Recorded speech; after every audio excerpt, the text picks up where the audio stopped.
വാർത്തയിലേക്ക് സ്വാഗതം. ആലുവയിൽ വൻ ലഹരിമരുന്ന് വേട്ട. 1 കിലോ ഹാഷിഷ് ഓയിലും 4 കിലോ കഞ്ചാവുമായി 2 സ്ത്രീകൾ അടക്കം 6 പേർ പിടിയിൽ.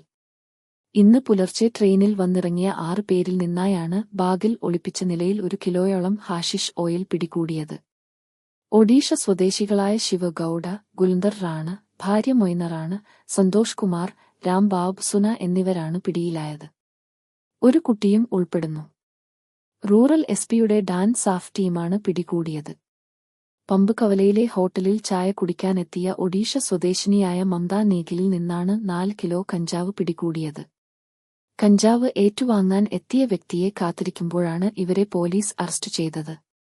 സംശയം തോന്നിയ നാട്ടുകാരാണ് പോലീസിന് രഹസ്യ വിവരം നൽകിയത്.